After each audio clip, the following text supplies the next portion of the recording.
오늘 3단원 첫 시간인데요. 오늘은 제목에 빠르고 느리다는 것은, 여기서 빠르고 느리다는 것은 속력이 빠르냐 느리냐. 그래서 요 단원의 타이틀은 이제 속력에 대해서 배운다라고 생각하시면 돼요. 요 속자가 한자로 빠를 속자거든요. 맨 밑에 한번 지문을 볼까요? 자, 같은 시간 동안 이동한 거리는 누가 더 많겠냐? 같은 시간이면 뭐 1초라고 해볼까요? 1초? 1초 동안 뭐 10m를 이동하는 선수랑 1초 동안 5m를 이동하는 선수. 누가 더 빠르다고 할 수 있을까요?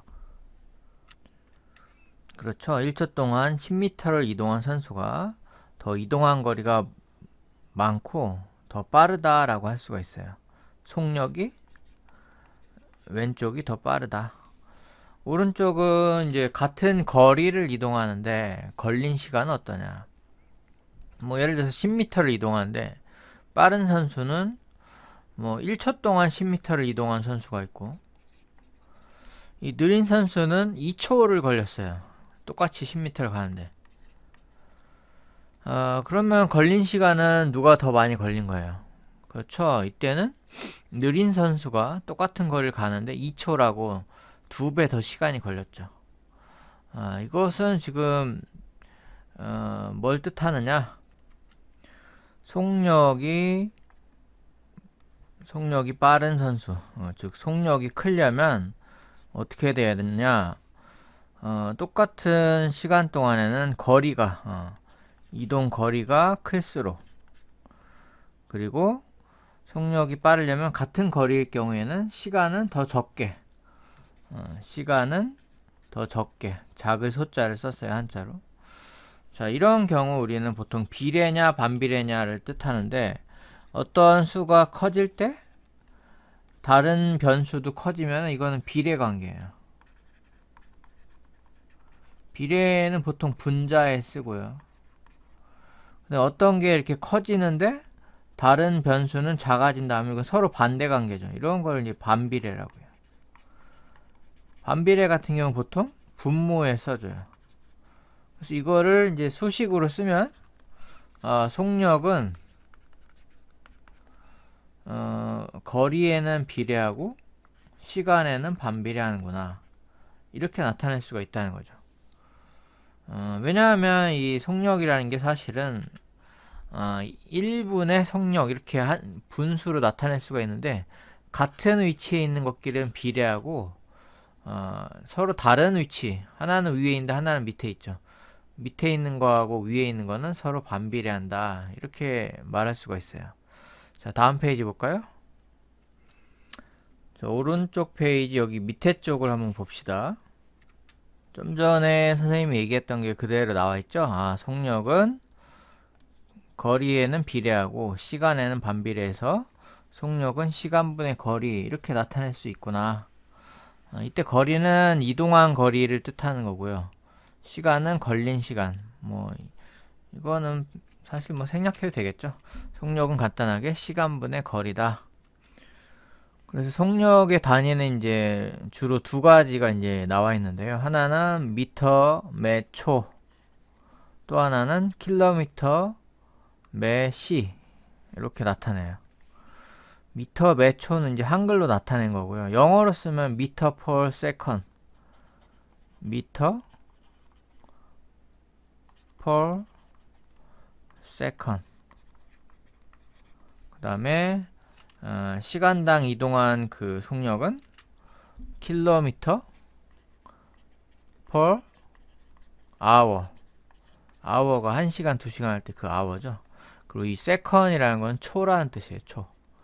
이거를 그대로 읽어보면은 미터 per second은 이렇게 쓸 수가 있죠. 미터 per second.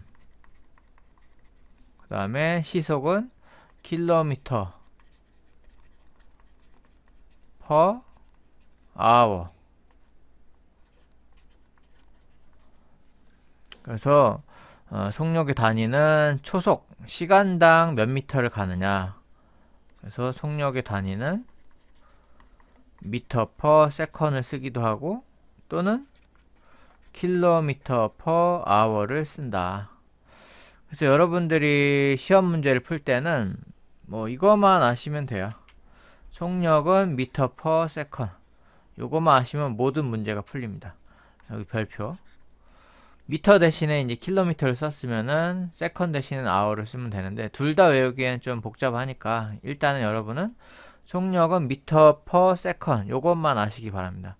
그러면 문제 풀 때 아주 쉬워요. 밑에 실제 문제를 한번 풀어볼까요?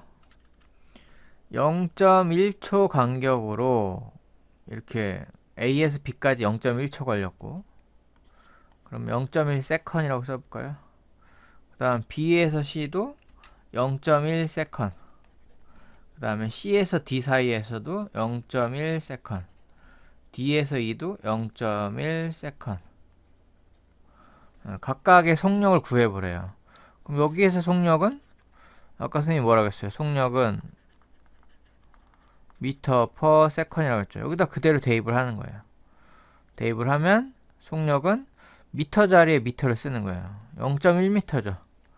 0.1미터. 퍼는 이렇게 분수를 뜻하는 거예요. 이게 우리가 5분의 4를 이렇게도 나타내지만 5분의 4 이렇게 나타내죠. 그거라고 보시면 돼요. 그래서 0.1m가 분자고 세컨은 0.1 세컨. 그래서 이렇게 소수점이 나왔을 경우에는 분모 분자에 곱하기 10을 하면 문제 풀기가 쉬워요. 그래서 여기다 이쪽 편에 하는 게 낫겠네요.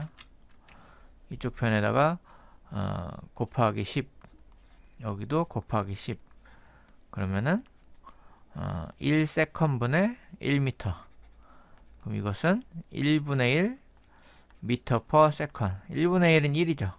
그래서 정답은 1미터 퍼 세컨이에요. 여기 A와 B 지점 사이에서는 평균 속력이 1미터 퍼 세컨이다. 여기 수식에 요걸 하나 더 써볼까요? 평균 속력이란 총 이동 거리분의 총 걸린 시간. 그러니까 A에서 B까지의 총 이동 거리가 0.1m고 A에서 B까지 총 걸린 시간이 0.1세컨이기 때문에 이때의 속력은 평균 속력이라고 볼 수 있어요. 이 1m per second은 A에서 B까지의 평균 속력이다 라고 생각하시면 돼요. 그러면 여기도 한번 구해볼까요? C에서 D 사이. C에서 D 사이도 속력은 여러분 시험 문제 풀 때 무조건 이거부터 쓰세요. 속력은 미터 퍼 세컨. 그래서 속력 자리에 미터 자리에 미터 대입 0.2m. 그 다음 퍼는 이제 분수 형태로 이렇게 바꿔주시고 그 다음에 걸린 시간은 0.1 세컨. 그럼 분모 분자에 곱하기 10을 하면은 위에는 2m가 되고 밑에는 1 세컨이 돼서 결국 2m per second이 되겠죠. 여기서 이제 세컨이 왜 초냐를 이제 물어보는 친구들이 있는데 세컨이 선생님 왜 초예요? 세컨 두 번째라는 뜻 아닌가요? 자, 세컨 우리 영어 사전 찾아보면 뜻이 여러 가지가 있죠. 두 번째라는 뜻도 있지만 초라는 뜻도 있어요. 그거는 이제 그리스 로마 시대에 이제 유래가 되는데 우리가 보통 공부를 하거나 일을 하거나 밥을 할 때 옛날에는 보통 1시간, 1hour, 1시간 정도를 적당한 그 텀이라고 생각했나 봐요. 야, 가서 밥 먹고 와 하면 1시간 정도 준 거고, 야, 가서 공부 좀 해 하면 1시간. 야, 가서 친구랑 놀아 하면 1시간. 야, 1시간만 게임해 이런 식으로 보통 시간의 단위를 1시간 정도로 봤나 봐요. 근데 이거를 60등분을 하면 옛날에는 60분법이라고 해가지고 어떤 숫자를 60진법으로 나누는 게 유행이었어요. 그래서 60등분 60으로 나누면 그거는 1분이죠. 1 minute. 이 minut은 이제 라틴어에서 이제 작다라는 뜻이에요. 작은 단위. 그렇죠? 시간보다는 분이 작은 단위니까. 근데 이 1분을 다시 이제 60등분을 해요. 그러면 1분의 60등분의 그 한 칸은 1초라고 하죠. 이게 1세컨. 이 초라는 것은 사실 두 번 나눴다는 뜻이에요. first, second이라고 하잖아요. 그때 왜 두 번이라는 소리가 나오느냐? 바로 1시간을 60등분을 first 한 번 나눴을 때가 분이고, 그 다음에 다시 한번 second 두 번 다시 한번 60등분 했더니 이것을 초라고 한다 해서 그게 이제 유래래요. 1시간이라는 단위를 60등분을 두 번째 했다. 60등분을 두 번 했을 때 그때 한 칸을 두 번 나눈 거다 해서 초라고 한다. 이게 유래라고 합니다. 자, 오늘은 여기까지 하겠습니다. 감사합니다.